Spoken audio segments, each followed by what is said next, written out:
It's Film Week, episode 13 of season 2, and here we are on today's lineup. Oh, how do you? Okay, I'm back. I'm trying to. Okay, that's how you do it. On episode 13, season 2 of Film Week, here we go. We will be discussing today Disney's changes to their release calendar and exciting developments to Ant-Man 3 and our Film Club discussion for the week, The Platform. I'm your host today, Samuel Teyssier, and I'm joined by Michael Doerge. Saw, dudes. And Ben Kemper. Hello. Returning guest. And for today, you might be wondering, where's one of our favorite panelists, Jackson Guido? And the reason why he's not here is because it's his happy birthday. So he's not here, but happy birthday to Jackson Guido. Happy birthday, Jackson. He's out celebrating with his family, and we let him take the day off. He gets one vacation day a year, and that's his one day. So we're glad to give him this one day off, and hopefully he's celebrating it with people that matter, unlike the Film Week crew. But we're here and ready to discuss what we've been watching this week. And how have you been doing, Ben Kemper, since the last time we saw you in studio? We got kicked out after all this crap went down. Yeah. How are you doing? I'm good. I'm just chilling at home. Online classes and everything. Watching a bunch of stuff, reading a lot. Just trying to not go crazy, staying at home. Just waiting out the quarantine or the end of the world, whatever happens first. Yeah, it's been different, but we've been managing through. We're persevering. Film Week is good. And how are you doing, Michael? Since you got a haircut, we all like it. I did get a haircut. You have to get it. Yeah, my roommates. I was getting tired of the long hair, and I asked my roommates to shave it off. So they did a pretty good job, I thought, for being a bunch of not having gone to cosmetology school. Yeah, I take it. And what have you guys been watching since the last week of Film Week? Did you guys watch anything different other than our Film Club film? Anything other than the platform? Stuff. Go ahead, Ben. A ton of stuff? Yeah. Let us hear it. Last night I did the the classic double header of Perks of Being a Wallflower and Angel Has Fallen. So I watched both of those last night. Interesting. I know. I don't know what it was. I watched Tiger King. I watched all of High Maintenance on HBO. I watched Ozark. I watched Force Awakens.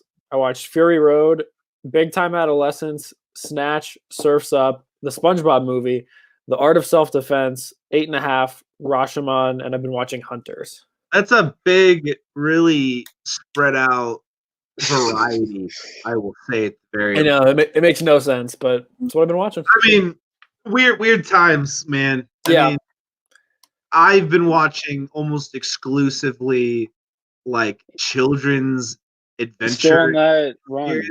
Yeah, there you go. So I've been rewatching all of Avatar: The Last Airbender. Nice.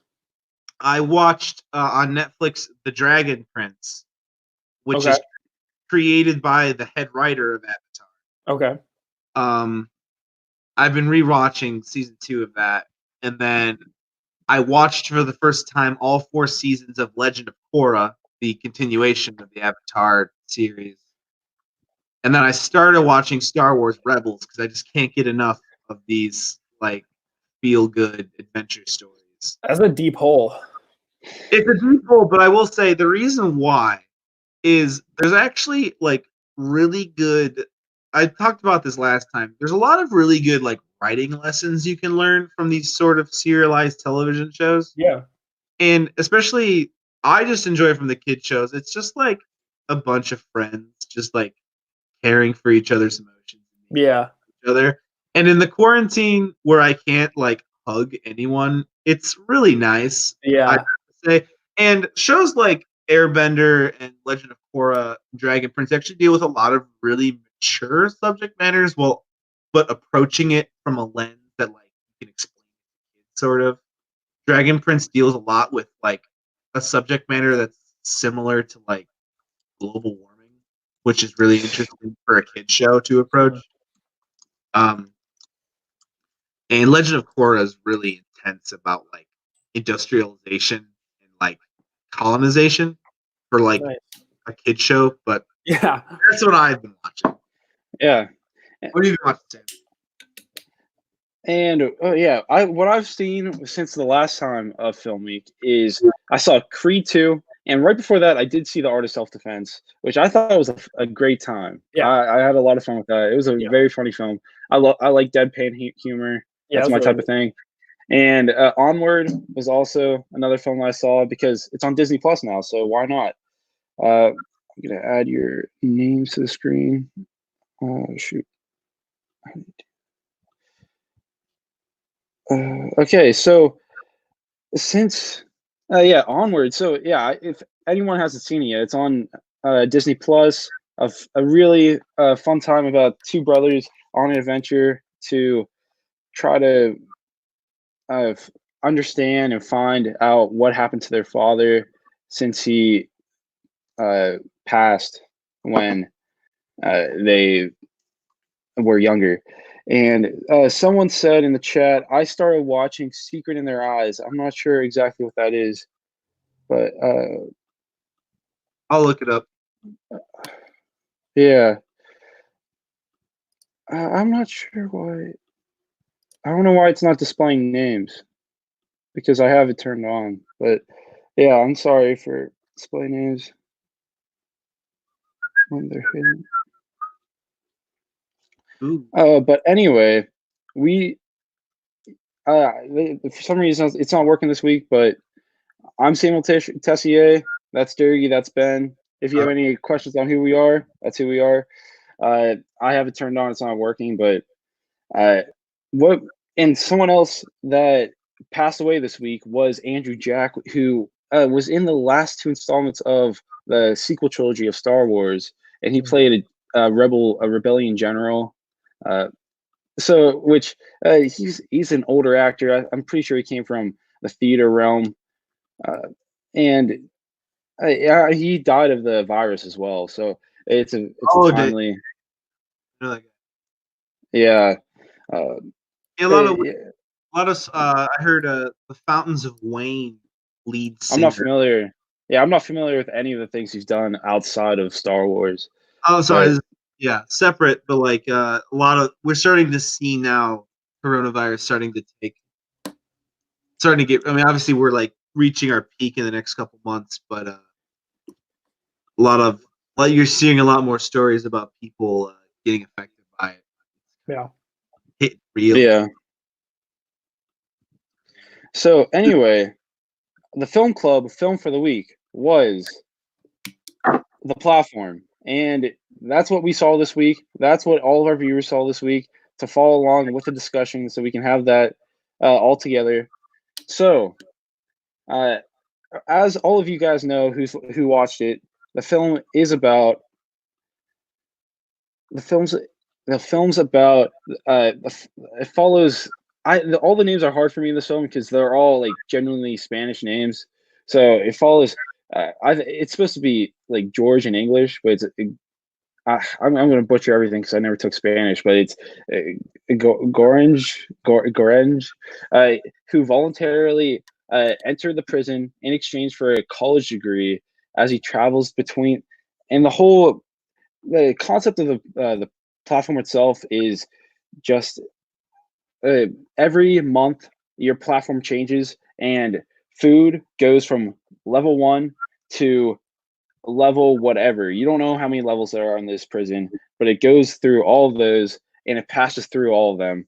And if you're at the first level, you can have as much food as you want for the 10 minutes that you're allotted, but then it keeps going down until it gets to the bottom level. And if you're at the bottom level, there's probably not going to be anything on that platform. And there's 2 people in each room on each platform, and it's an interesting premise. I haven't heard. I never. To me, it's kind of similar to Snowpiercer, one of my favorite films of the last decade. And this film's a bit like that, but by premise, by premise alone, and themes kind of overlap, but it takes a different turn. And so, what did you guys think about? What were your thoughts going into the film? Like Ben Kemper, I we just got you like 2 days ago to come on the show, and I appreciate that. But you didn't have a chance to see the film. Yeah, but did not. Yeah, just seeing the film, you saw the trailer.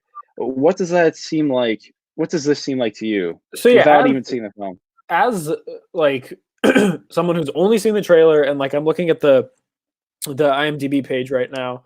Aside from those two things, I have no other knowledge of it. I hadn't even heard of it before you texted me about it. But yeah, I got Snowpiercer vibes from it. It feels more artsy than even like Snowpiercer is pretty artsy, but I think like it feels, I don't know, artsier, and it feels, similar in premise, but again, like Snowpiercer, it's not like that was an original premise for Snowpiercer either. Like that's just a premise that's been done a bunch of times, but it's like visually in an interesting way. And yeah, there's like I see a lot of social parallels, but I mean, that's, you guys watched it. So what is it? What was it from what I just said? Like was it anything that I said, or was it completely different? Yeah, what do you think about that, Doerge? I found it it was interesting. I wonder, so it basically all takes place in one location, this one room, essentially, of the like prison they're in. Yeah. It's kind of it's basically like, there's this big prison and they put food at the top and it all drops down. It's a lot about like class and I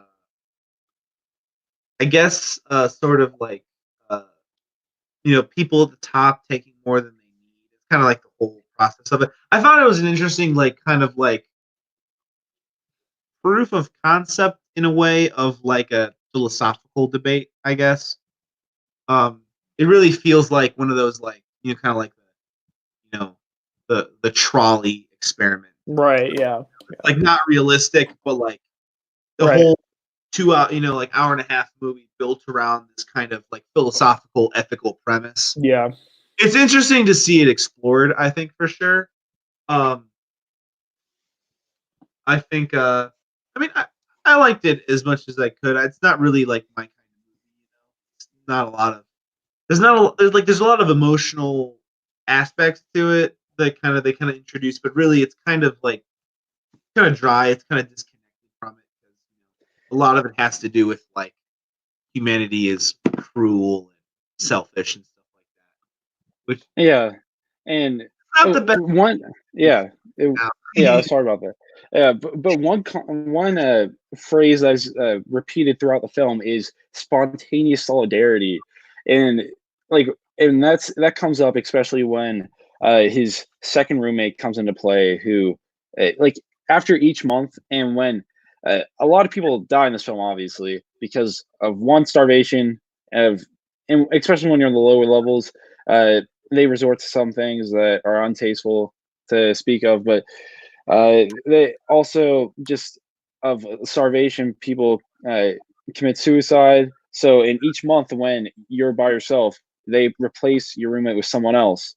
So, and his second roommate repeats this phrase, and that phrase is spontaneous solidarity, and she wants to help feed the people in the lower levels, and so the food can eventually travel down to everyone down below. So, there's, and that can work, but in the film we see that it doesn't, because if you give people the opportunity to have all this food, they're not going to take it, according to this. Yeah. And like our one viewer says, natural selection. he's everyone is looking out for themselves. It's a very selfish mentality in this film. It's different from I've seen before, and how could Doerge, since you've seen the film, how credible did you find the protagonist to be, especially in the third act? Because we saw his mental state kind of veer off the cliff. It seems with the two voices in his head. Credible as in, do you think he was a reliable narrator, or do you think what do you mean by reliable? Credible by meaning like just his choice, like from the beginning of the film to the end. Do you think how much do you think the toll of the experience of the platform itself was taking on him? Do you think it severely changed his character, the whole situation? I'm not. It's hard for me to say. I definitely think he was like, he doesn't have like a great outlook on people or life through most of it. I think towards the end, he starts to get. He starts going crazy. I feel like it gets really weird towards the end. I'm not really sure what I think about it, to be honest. Yeah.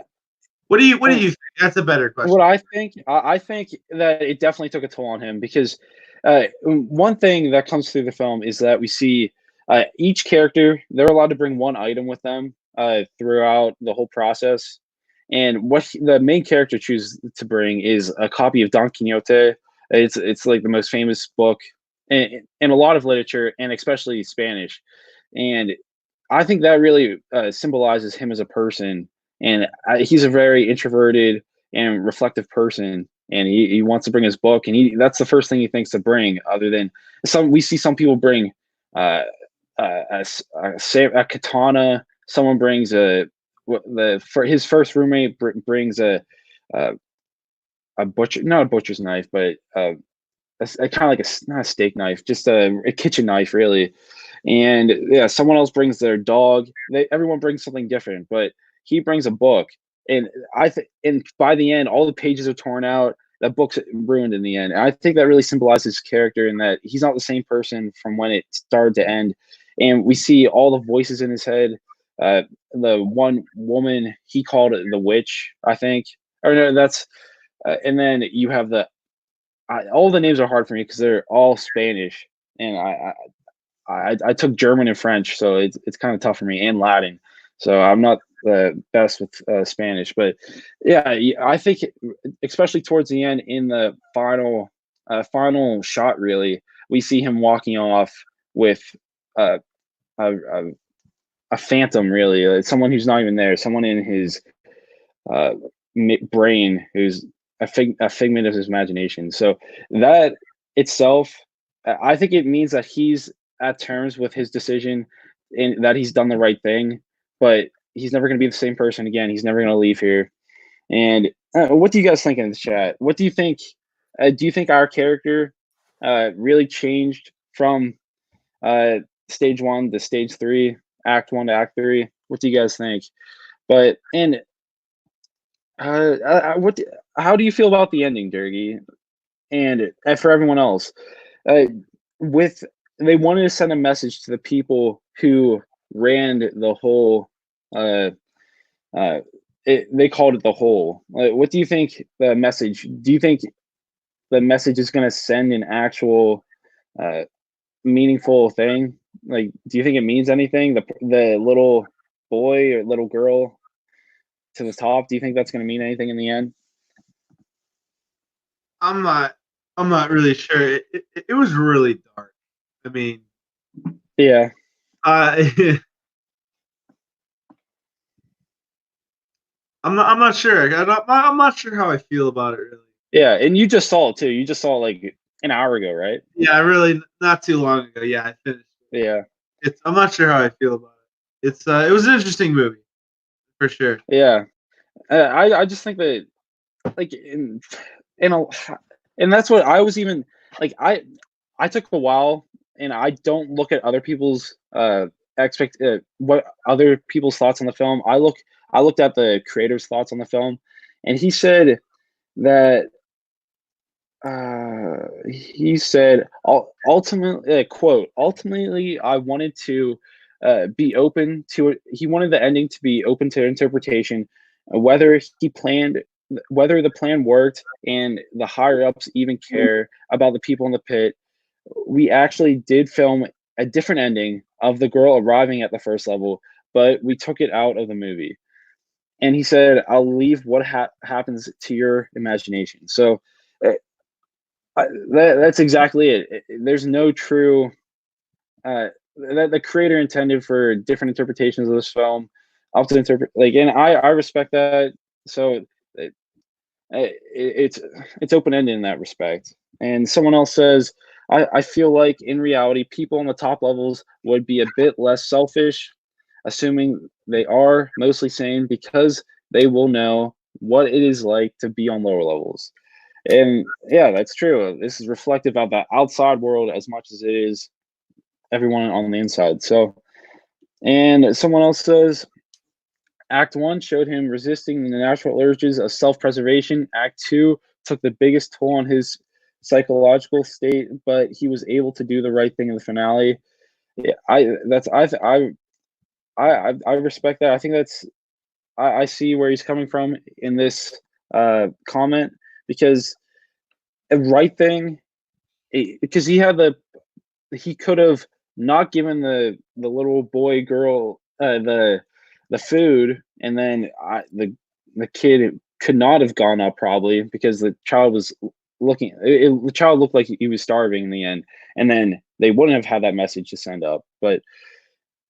And that's what they wanted to send. You need an example to have that message in the end. So, and then Austin says, I think he adapted it to the situation as well as he could have. Yeah, it's definitely a very extreme example of a situation like this, and one that is nothing that we'll see in reality, but it's reflective and it's satirical in that respect. I feel like everything past him getting beat up is him dreaming / hallucinating. Yeah, that's what the author of the film, the creator, said. It's all up to interpretation. So it could be, it could not be. I wonder what this creator was going for, but it's definitely interesting. And if anyone in the watching has not seen it, it's a very different film. I had a great time with it. Doerge, I think. What do you recommend it? Would you recommend it to someone, Doerge? I'm on the fence. You're on the fence. I think it depends on the kind of person. If they like these kinds of movies, or these kinds of stories, dystopian type stuff, they might enjoy it. But for most people, it's not. It's kind of just like an extended allegory for society, which depends on the person. Yeah, I haven't seen it. It's been a while since I've seen a dystopian film, so I didn't really mind it, because I'm just used to all those YA films, but this definitely is a YA film. And Austin also said that also the little girl would be dead when she got to the first level. Yeah, that was going pretty fast, but apparently they filmed a scene where she made it to the first level. So I wonder what that would look like. I wish Netflix might have had that like as a bonus scene addition at the if you wanted to choose that, but. And someone says, where did Barack go in the finale? Barack's the older man, and Barack's Barack, he was dead. Or Barack was the older man, I'm pretty sure, and he died. So that was all in his head. Yeah, Barack, he ate Barack. That's a spoiler, but. Yeah, if you have any more comments about the film, we'll continue discussing, but we're going to start to ease into our film news for the week. And we have some big topics to talk about, but if on that side, Barat was never mind. He was the black man. That's what John said. He was the black man. Yeah. I'm pretty sure. Yeah, he died in the end. Never mind. He did. He bled out. He was injured and he bled out on the floor. But film news. It's time for film news, everyone, and we're gonna start. Thanks for the discussion this week. We have another film to send out this week to our viewers. It's going to be on Netflix again, and Doerge's going to announce it at the tail end of the show. He chose this week, so all your complaints direct towards him. and we have our first topic today, and that is Disney changes their entire summer 2020 movie release slate. Because guess why? I don't have to say why, because you all are pretty smart because you're watching Film Week. But Disney had to change their whole entire slate, and they essentially just shifted a lot of stuff, 5 months. And I'm glad that we have Ben Kemper on because he still does work at a movie theater, but currently I am assuming no. That's Am I correct on that? That is correct. That I'm true on that. Yes, that's correct. Yeah. Their entire slate is shifted.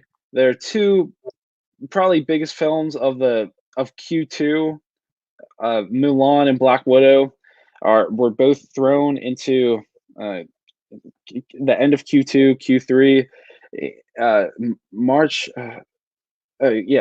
Originally set for March and early May, were among the first Hollywood tentpoles pulled from the calendar last month, as virtually all cinemas closed in the U.S., as well as in the rest of the world. No one is sure yet what's going to when the blackout will finish, but Disney has decided to open Mulan, and it's going to release in July 24th of this year.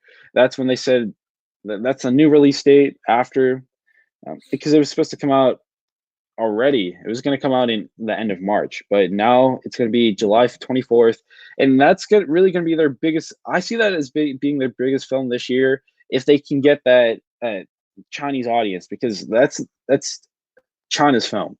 That's Disney's big money maker in China. They're expecting to make a lot of their money from China on this film. And also Jungle Cruise, starring The Rock and Emily Blunt, was thrown a whole year to. It was supposed to come out July 30th, and now it's coming out July 30th, 2021. So that's a whole year it's moving back. And this is just reshaping everything that we're seeing right now. All the Marvel films are basically being moved back. Black Widow is taking the Eternals spot, which is another Marvel film, and the Eternals is taking Shang-Chi's spot, and they're just all moving one spot back, basically. And from this, we also learned that Captain Marvel is coming out July 8th, 2022 now, because it was previously titled Untitled Marvel Film, but they said what it is now. And there's a bunch of news here. What do you guys think is the most surprising news to you? What moved back the most, which is surprising to you? The French Dispatch is in here. It moved back 2 months. Is there anything that stands out to you the most from this announcement? Anything from the delayed films that didn't get dated? What stands out to you guys? Oh, Ben, as someone who works at the movie theater, what stands out to you? I mean, this is kind of all expected, right? No theaters are open, and these studios that Disney's spending $100+ million per movie at least, they're not cheap, and they're not gonna just throw it out because they just are anxious. I don't know. So I mean, it makes sense that they pushed everything, and the other sort of bigger studios did as well. So I mean, it's not shocking. I mean, the only thing, honestly, I would be shocked if this list was smaller. If some movies stuck to their guns and they were gonna because it doesn't make sense. Like they're all gonna move if they have the means to, and Disney obviously does.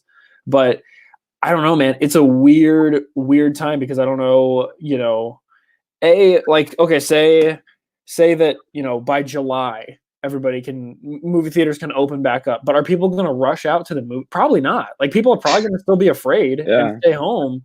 Well, that's going to continue. I don't think that's ever going to leave. Some people are never going to go back, I think. Yeah. It's a super, super weird time. And I mean, out of all the things that are happening, obviously how much money Disney makes on a movie is like bottom of the list important. But I think like, there's people whose job it is to care about that stuff, and they're gonna do what they can to make the most money. So, why just double down and shoot yourself in the foot? Yeah. So they're all pushing. And Doerge, what do you think from the list of films that got moved back? What is anything surprising you that got moved back more than you expected, or anything like that? I don't think so. I think a lot of these films getting moved back, I think there's a lot of uncertainty right now, I think, especially with, when is this going to be over?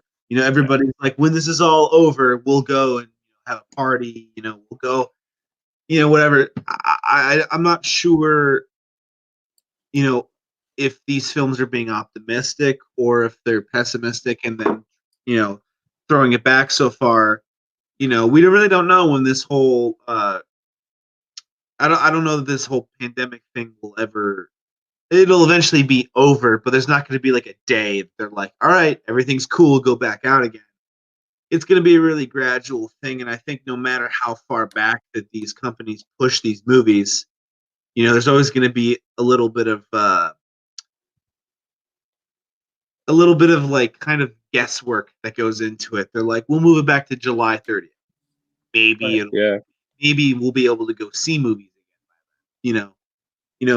Even if they start lifting some of these like governor's orders for canceling certain things, they might still be like, don't meet in public places for X amount of people, don't meet that quantity and stuff like that. So I think there's a lot of uncertainty. I think, they're trying their best to predict a day that they'll be able to make money off of this kind of stuff, but I really don't think there's any certainty right now, which is kind of not a good thing for this kind of industry.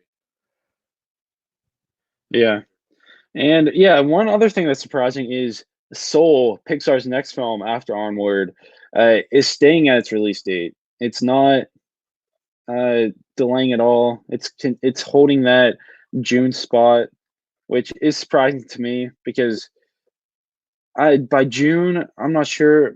Maybe they're saying like if that's the time people are going to start going back, they can have that spot, hold it strong, and see what they can do there. But I'm not sure how successful it would be. And seeing that it's going to be Pete Docter's last film, directing wise, after all of his great stuff at Pixar, I'm not sure how great it's going to do at that time. So that's a bit concerning to me, at least. And also, there's a bunch of films that Disney had on their schedule and they haven't put back on it yet. Like the New Mutants is the most well-known one. Also, they had Antlers, one we've talked about before on the show. The Personal History of David Copperfield, that's another one we've talked about before on the show. And so, what do you think we're going to see about these films? Are we just going to throw them on Hulu or Disney Plus? Or because there's not Disney's they're going to start competing with themselves, so they have this backlog of stuff. Like they're going to have a hard time finding places to put this. So, do you think we're just going to see them being thrown on streaming services? I mean, I think movie theaters, in general, were already not in a great spot. They're not as profitable as they used to be, and it's like only a matter of time before everything's streaming. And so we're already in that position, and then this big crazy thing happens in the world, and then that's kind of like I feel like could be. I don't think it necessarily will be, just because these movie theater companies are really big, but it could be, if it goes on too long, could be like the last nail in the coffin for theaters. I mean, we already are seeing like Disney throwing their movie on Disney Plus like 2 weeks after it came out because of it. So, and obviously that's extenuating circumstances. That's just because of what's going on right now. But if that's their first, knee-jerk reaction, and they see the numbers on Disney Plus, and they're like, "Hey, it's actually cheaper for us to just put it on Disney Plus, and we get, comparable numbers, blah blah blah," like that I could very easily see that happening. And I think if Disney just was like, "We're not really going to play movie theaters anymore," then that would be it for movie theaters. So I don't know. Yeah. It's a weird like combination of situations. Yeah, it's not something we've ever seen before. And, like New Mutants, it's changed like 5 times at this point.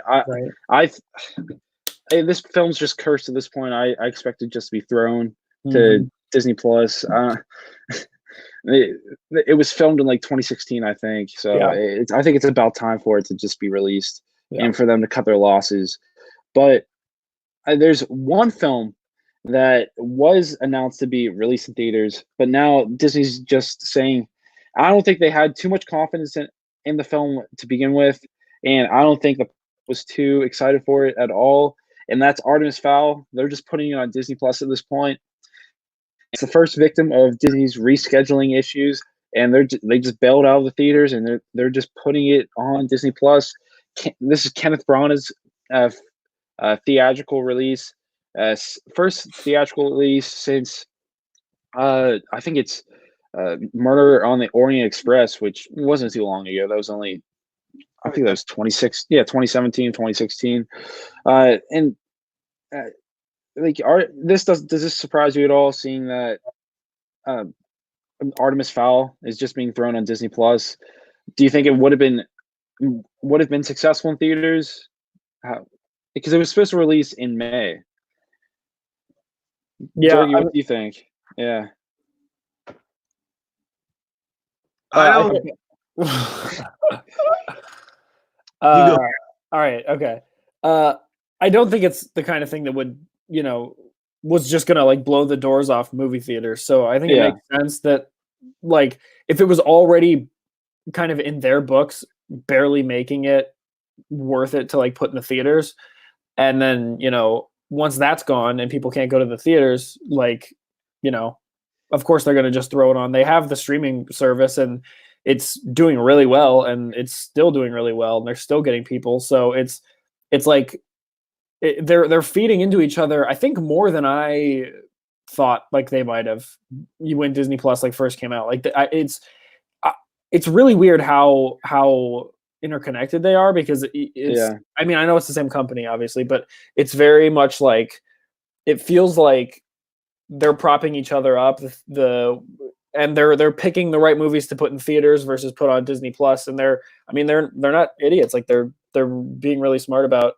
having both of those, methods of distribution. But it's a really weird, like, tightrope walk, I feel like. Yeah.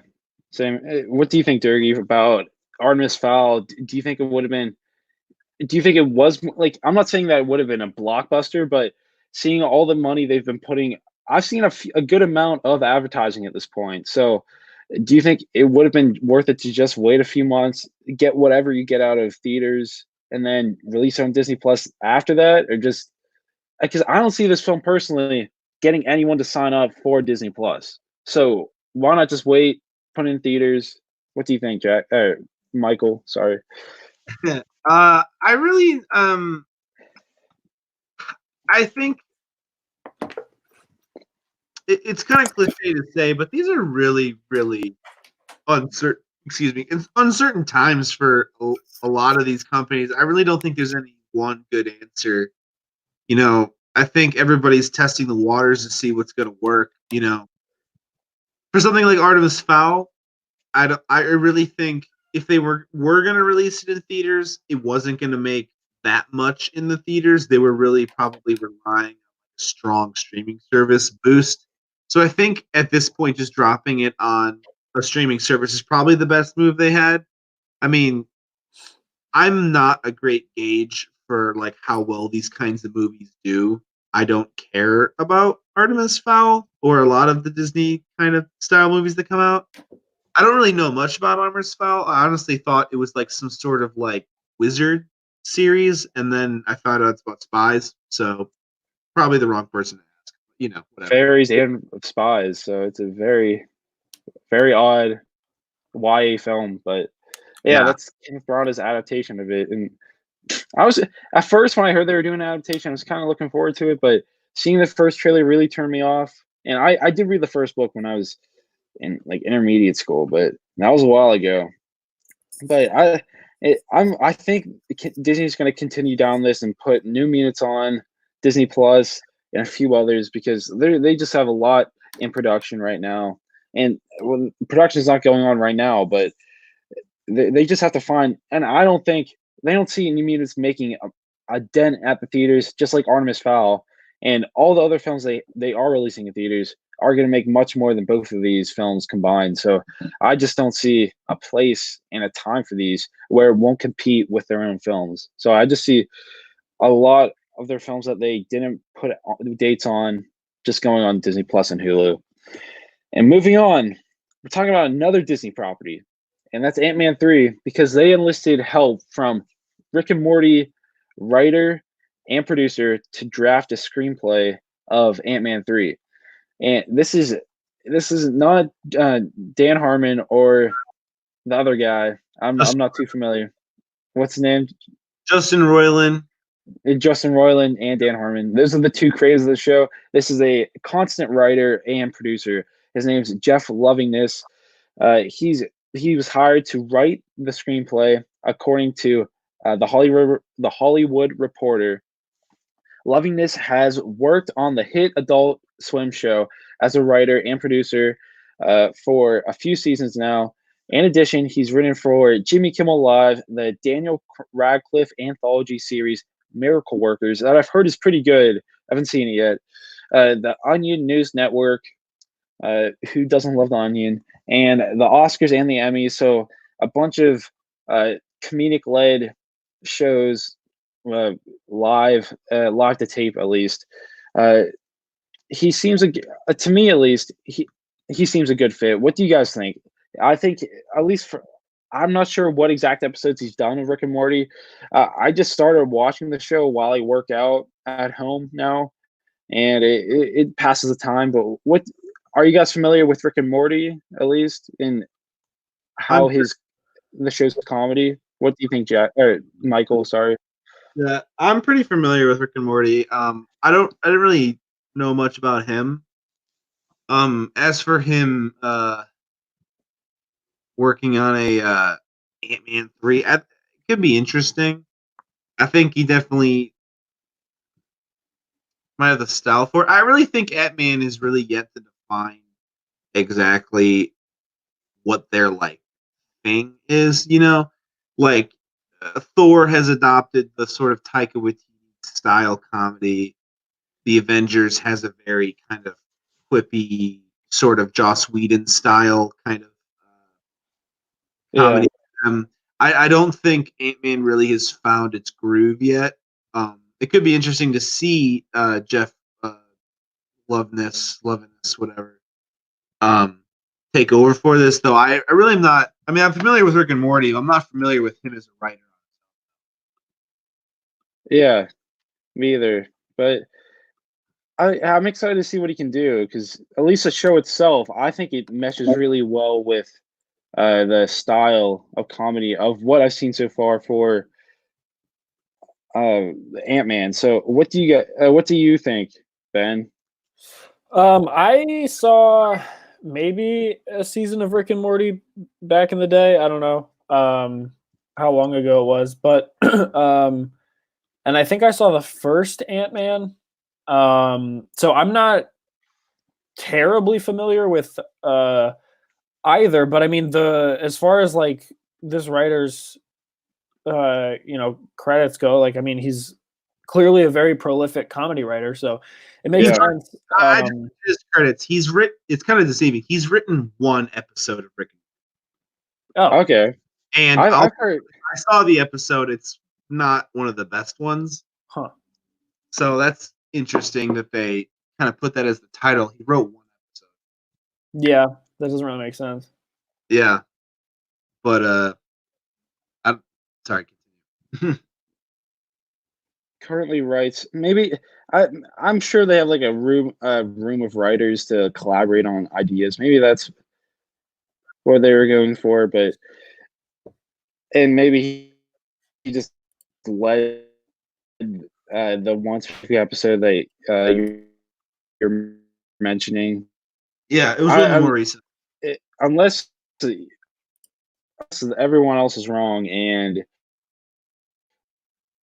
they're kind of just throwing out there because that's a familiar name to everyone, which is definitely a possibility.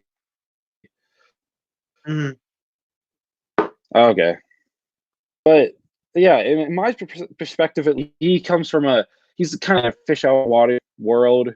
All these years, yeah, what Paul wrote can make anything funny, but what else funny is great script, which he's after Ant-Man's probably my other favorite in the MCU, and this can get work with Paul wrote script for the show films. He wrote the first film, he co-wrote it, and I'm pretty sure he co-wrote the second one.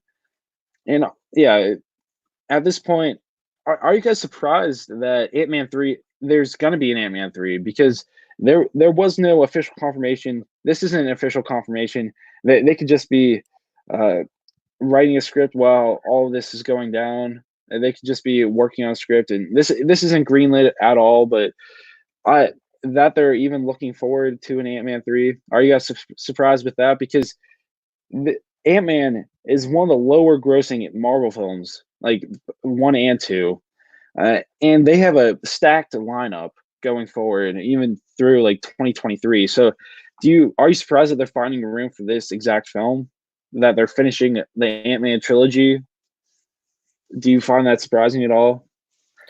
No, I mean, I think maybe like I'm not saying that this is what Disney was thinking, but I mean it would look weird if they weren't writing an Ant-Man 3, right? Like they've continued to go on with every franchise that does well, with every character that Yeah, does well. So it would be weird, and maybe they just want it to seem like they're writing something because of some, you know, I don't know, plot thing down the line. I have no idea. But I mean, writers can write from home, so, why would they not have, someone working on something like that for when all this blows over?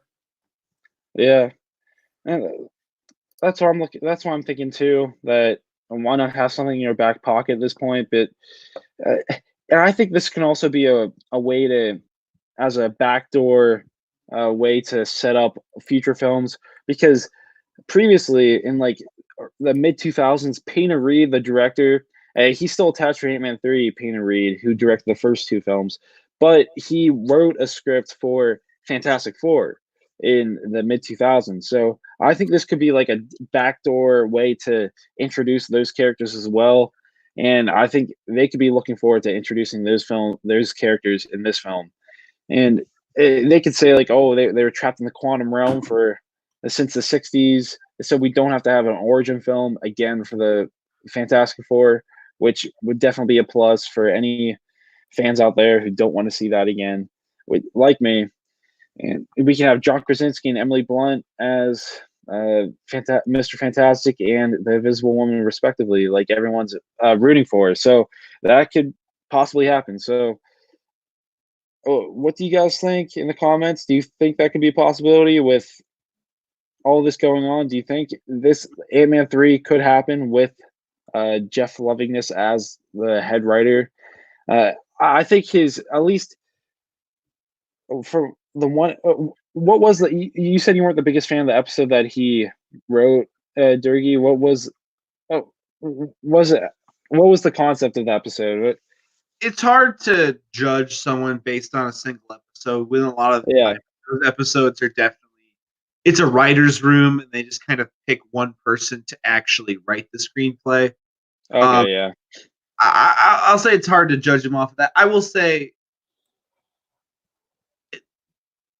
Ant-Man isn't the character itself is very popular. The movie series isn't. I Yeah. don't see, even if he writes like a really, really good script, I have a hard time seeing Ant-Man 3 really being the big blockbuster that Marvel wants it to be. I think they're better off moving on to something else. Yeah, that's what I was thinking too. Even though I like the character, it's never going to be a billion-dollar film, and that's what they're looking forward to nowadays. So I'm Yeah, just as surprised as you are. I think especially with their new phase they're doing, they should kind of just move away from this. I'm sure the past movies have been profitable. They haven't been especially like interesting to me. I've never felt. Then again, I'm not a great example of the average moviegoer. But Yeah, I understand where you're coming from, and I mirror those feelings. But I'm surprised and kind of excited that they're going forward with it. Someone just said that Ant-Man 3 could be the least at least another film to propel the big picture plot forward. I hope it's good, but I think that's the worst case scenario. The Oh, so he thinks it could be just propel the universe as a whole forward. If that's the worst case scenario, that's definitely a possibility because that at least towards the end of the last phase with Avengers Endgame, it seemed like they were really that everyone was looking forward to that. Everything else is just a stepping stone along the way. He's saying maybe this could be something like that. And the character himself did play a major role in Endgame. He's always just the average viewer, just Hulk is giving me a taco right now, and like just seeing the awkward scenarios and all that to the viewer, and his perspective on all these scenarios is interesting. So we're gonna go on to our next topic for the day, topic number 3, which is Obi-Wan Kenobi is back on track after its uh, interesting uh, case on Disney Plus. The much anticipated series is being held by Deborah Chow, who directed 2 of my favorite episodes of The Mandalorian, and she's going to direct all 8 episodes of this series, or how many episodes there are. The show was put on hold back in January after Disney Plus looked at the scripts from the writer. His name was uh, Hossein Amini, and from what people are saying is that it was too reminiscent of the Mandalorian, just like a Jedi Master Obi-Wan Kenobi looking after Luke Skywalker. It was mirroring too much of Mandalorian and Baby Yoda. That's what trades are saying right now. That's not confirmed. The scripts could just have been bad, but people are saying they were too reminiscent of the Mandalorian. The new writer, though, that they got on the series is named Jody Harold, uh, and he executive produced uh, John Wick Chapter 3, Parabellum, as well as producing King Arthur, Legend of the Sword, and Trumbo. And he also co-wrote Zack Snyder's upcoming film, Army of the Dead, which is going to be released on Netflix. After hearing all this, back when the series was announced, they said all the scripts are finished and we're ready to go. But now we're hearing that they're just working on the scripts again, and they have a new writer. Do you think these scripts will ever be right? Like, do you think, I don't know? At this point, it's starting to sound to me like Half-Life 3. If you're interested, if you are aware of any video game legacies, and I just it just feels weird, and this character is just too well known to Star Wars fans and everyone alike that I don't think they're ever going to live up to their expectations in a way. Do you think it's anything like that? Doerge, I know you're a massive Star Wars fan. Do you think it's just they don't think that anything they're going to write is going to live up to what the fans are going to think is what Obi-Wan Kenobi deserves? Do you think that could be it at this point? I think Disney's facing a lot of hard choices with the Star Wars franchise. I think they really have. I'm not saying this is a criticism per se. I really don't think they have like a strong creative direction that they know they want to go in with it. I think they're kind of, after they finish the sequel trilogy to sort of a rocky end, they seem to be switching to TV really strongly. They haven't really talked a lot about any new film projects. I think they're very worried about messing up. I think you've seen that a lot with like Kathleen Kennedy firing directors, hiring directors, changing scripts, and all that kind of thing. All those kind of things. I find this. I think they changed their idea from what the series was supposed to be, and that's why they're bringing on the new writer. I'm not really sure. I'm not lost complete faith, but I've lost a lot of interest, I guess, in how they're going about this sort of thing. They're kind of fumbling, I think, the ball metaphorically right now with how they're handling a lot of these Star Wars series, especially how public it's going with all these things like delays and then changing writers and changing directors, and especially everything with Rise of Skywalker, with how the editors were on a podcast the other day talking about how they didn't like The Last Jedi. There's a lot of like crap talking going on right now, kind of disinterest. But I don't know. There's a lot of unproductive discussions going on right now that I think are happening. I don't think any of it's good. Yeah, that's what I see as well. What do you think, Ben Kemper? Are you a big fan of Star Wars, and what do you think of this news? Yeah, dude, I love Star Wars. I think like Obi-Wan's always been my favorite character, so I should be hyped for this, but I'm not. So if most Star Wars fans are in the same boat that it seems like me and Michael are, then I don't know. I mean, I think like the most likely scenario is that it comes out and it's like The Mandalorian. Like it's like, okay, people overall enjoy it, but like it's not, it's not blowing anybody's socks off. So I think that's probably the most likely scenario for it. But I mean, I guess we'll see. Who knows? It could be amazing. Who knows? Yeah. I definitely think that there's a lot of stories, specifically with Star Wars, of these like really bad production situations. Suddenly they come out of it. I mean, the original Star Wars was in production hell for X amount of time, and the editors and the sound designers kind of saved it at the last minute, and it became the cultural phenomenon it was. Not to say that because George Lucas and his editing team was able to do that with the first movie means that like they have a legacy of just having terrible productions that just come out in the end. I'm really not sure, because like I said, I think Disney, with their track record the last couple of years, has been really rocky. I don't know. I can't tell if this is like them genuinely like quality controlling their work, or if them just can seriously having a lack of faith in everything they've been doing. So, who Yeah, knows? and just to me at least, when I first heard the announcement of Ewan McGregor returning for the series, and I was at D23 last year, and everyone was expecting this series to maybe even release towards the end of this year, because they said they released the announcement. Ewan McGregor came on stage with Kathleen Kennedy, and she said, "We have all the scripts ready. We have Ewan McGregor. We're ready to roll." And then not much happened. The scripts aren't ready. They're still working on them. And because it was supposed to be a film at first, but it seems like they chickened out because of the mixed results, not mixed, the failure of Han Solo. They backed out, and now they want to make it a series. And adapting that has become a struggle for them, it seems like.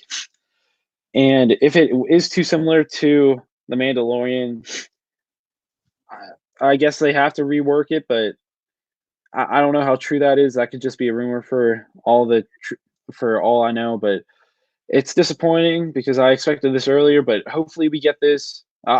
He's my favorite character as well, and I'm looking forward to it whenever we do get it. I'm excited that Deborah Chow is directing the episodes because she's directing all the episodes, and that's what they announced right after she directed the first one, and at least that became public after she directed. I think she directed the third episode of the first season, but I'm not. She directed 2 episodes definitely, but I'm not too sure which one. Definitely of The Mandalorian, she directed the better episode. Yeah, that's what I think. She directed 2 of my favorites, and yeah, I'm excited to see whenever it comes out. I'm not sure when. At this point, if it does keep on track after this, I maybe end of 2022 or no, maybe end of 2021 if we're lucky, but that's very generous, and that's giving them a lot of credit that I shouldn't give them at this point because they you just don't put you shouldn't put too much trust in Lucasfilm at this point. I'm sticking to the books. The books are great for the ones I'm reading right now, but film division, they say one thing, it's something else happens. So for one, we're going to do one thing right now that we haven't done in a while, and that is our trailer news. And I did not write a little banner for that. So trailer news. What our one trailer? Did you guys watch the trailers this week? That I heard a lot about the decent amount about Train to Busan 2. Yeah. I watched like the first like little bit of Train to Busan, the first one. Interesting enough, both these trailers are by very prominent South Korean properties. Yeah. I did watch the Snowpiercer trailer. I found it interesting because I recently watched Snowpiercer. Yeah, and Train to Busan is the first trailer we're talking about. Train to Busan, it was a very well critically liked film by a lot of people when it came out. I think in 2017. This is a sequel, and it's called Train to Busan Peninsula, and it's the director of the first film is returning, Yeon Sang-ho. It takes place 4 years after the events of the first, and there is nothing left of Korea except its geography. A crew on a retrieval mission comes under attack, and in the process discovers more survivors. That's the premise of the film. It sounds interesting. I haven't seen the first one. Have either of you seen the original Train to Busan? I've heard great things about it. I personally haven't seen it yet. I also haven't seen it. It's been in my Netflix queue forever, but I haven't seen it. Yeah, it's basically been like the #1 most recommended South Korean film besides Parasite that I've heard of. Yeah, I haven't really like Ben. It's been in my queue, and I've seriously pondered watching it a few times, but I haven't really dove into it yet. Yeah, so we might have to pull the trigger soon, but yeah, I'm looking forward to it. I'm looking forward to seeing the first one, and whenever the second one is scheduled to release August 2020 in South Korea, and later for the United States. But hopefully that keeps its release date, and hopefully it does, and that this doesn't carry over that far into the year. But who knows what can happen? The trailer does look interesting. I love it looks very gritty and dirty like the first one did.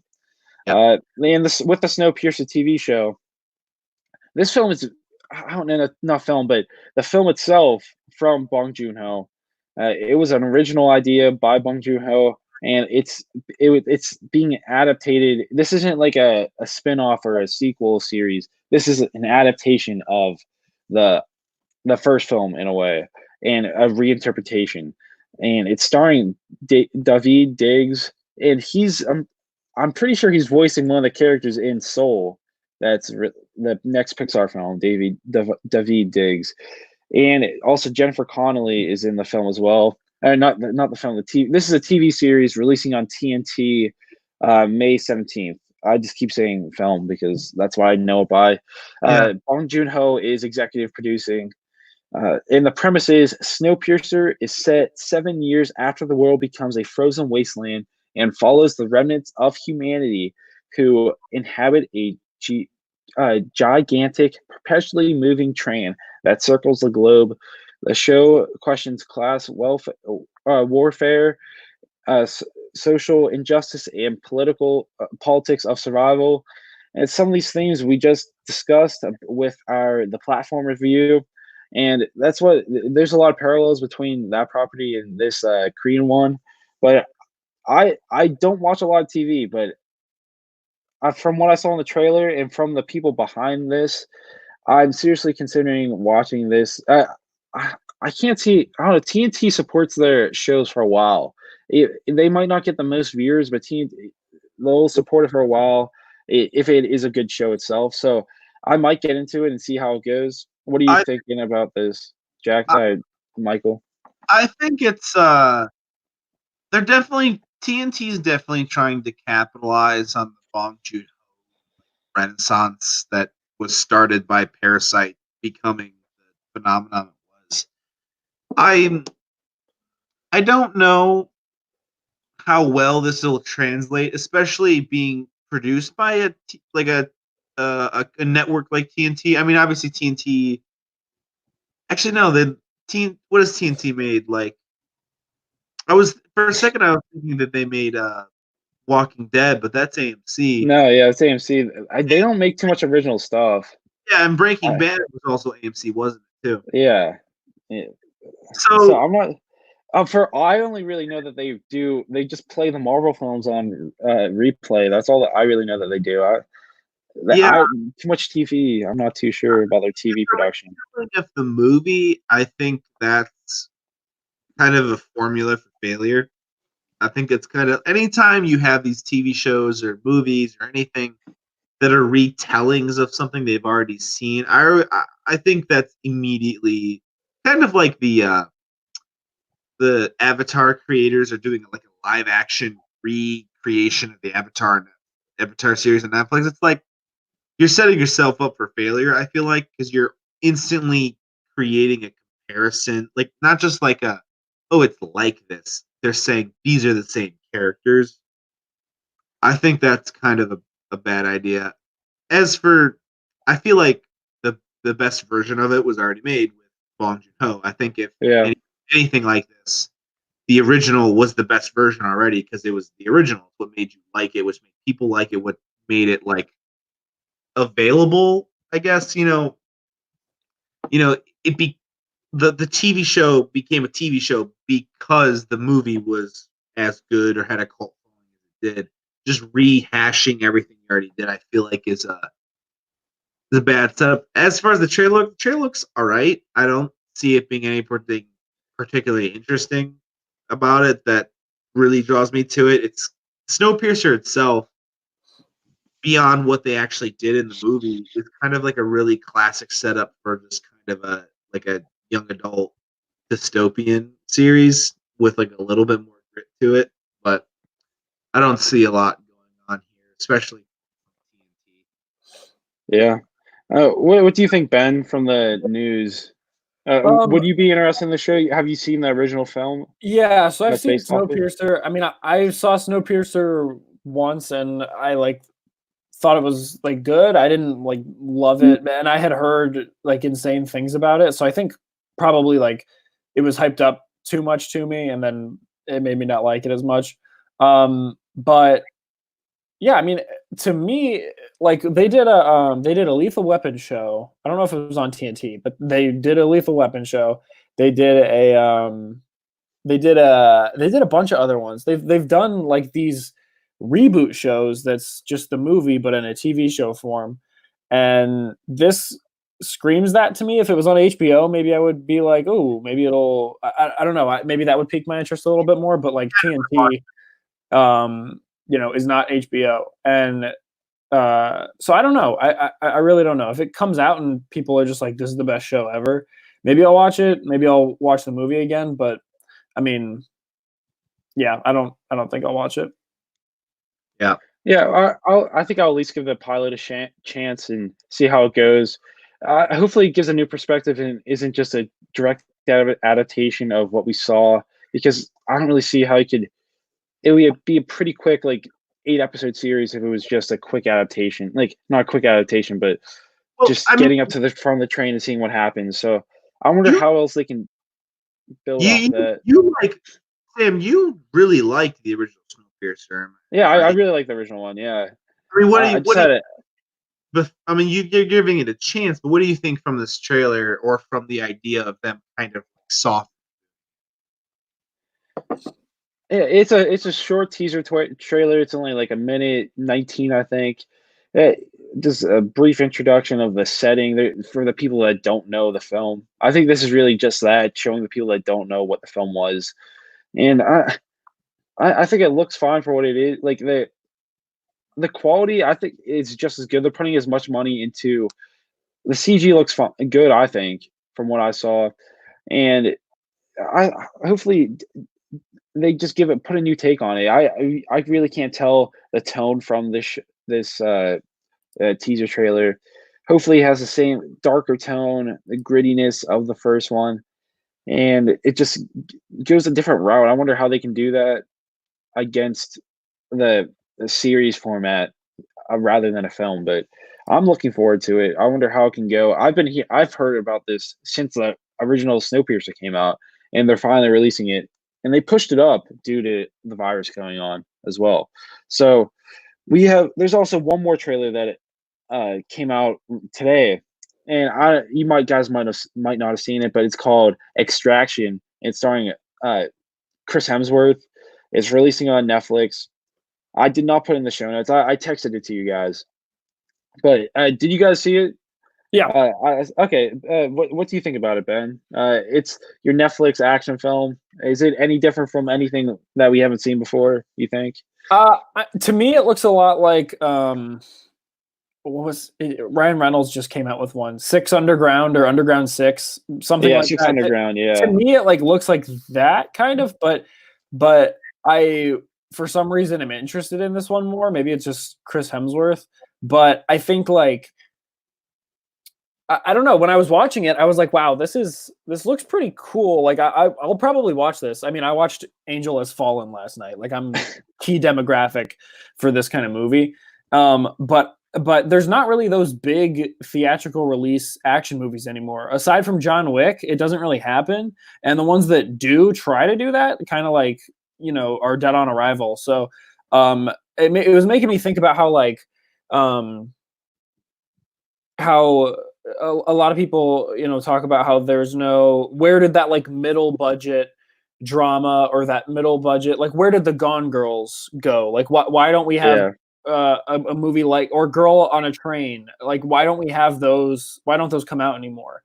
Those mid-budget comedies, action movies, dramas, like sex thrillers, all those kinds of movies. And it's not that they're gone, they're just on Netflix now. And I think Extraction is a good example of that, because that's not a movie that I think would probably come out in theaters. So yeah, I don't know. Yeah, and like it has like it's written by Joe Russo, one of the people that directed Avengers Endgame and a bunch of the Avengers films, and hopefully he can translate. Like he never wrote any of those films, and this is one of the first films he's writing in a while. But yeah, he's just writing himself. Uh, he's not a first-time director. He might be a first-time director. Yeah, this is his first time. A first-time director is directing this. Sam Hargrave. Hopefully, he can bring something new to it and put a new take on it. But yeah, I'm looking forward to it. It's releasing very soon, April 24th. So while this is all still going on, you have Extraction to look forward to. So, Doerge, did you see the trailer at all? I did not get a chance to watch the trailer. Okay, yeah, I give it a shot. It's coming out on Netflix soon. It's Chris Hemsworth, your average Thor. Hopefully, the Russo's production company can get a win after. I think it was 21 Bridges. It might be 22 or something, but that film bombed at theaters. That was you could just tell that was Thanksgiving weekend last year. It wanted to get some tough competition. Yeah, and it was just a poor time to release it. But yeah, this film does look promising. Netflix is grabbing a bunch of like really promising films nowadays. And who knows, with all the films not releasing in theaters, this film maybe could snag a Best Picture nomination with the 5 films that released Yeah. because there's not much competition right now. So Yeah. that's all we have for this week. And we were very glad to have Ben Kemper to replace Jackson. And we had a great time. I can never replace Jackson. I don't think anyone can. No. But Really. this is all the time we have for today. Like, subscribe, share the show. Are we selecting the new film? We all do. Let us know what it is. We're looking forward to hearing what the Film Club film is. It's been a hard decision. I will say though, I'm really excited. I haven't seen this movie either, and it was a hard decision. It's similar to Sam's movie, only that is a foreign language film as well. That being said, it was a previous winner of the same award, Parasite. The movie is called Blue is the Warmest Color. It's kind of long, but it's a drama romance movie, French drama that I've heard really good things about, and I really like one of the actors. I forget her first name, Sudo. Yeah. I've heard it's really good. I know it's kind of long, but I really think it'd be a good one to watch. I'm excited to have an excuse to sit down and watch it. So Blue. that's Blue's the Warmest Color is the Film Club film for next week. I'll put it up really quick. And if you have any more comments, leave them down below. We'll discuss. And that's all the time we have for this week. Thanks for coming on. And we had a great time. Go tell Jackson have a nice birthday. And this is the show for this week. Have a great week. Stay healthy. And don't go to the theaters. Stay home. Watch something on Netflix. And we'll see you later. Bye. Wash your hands.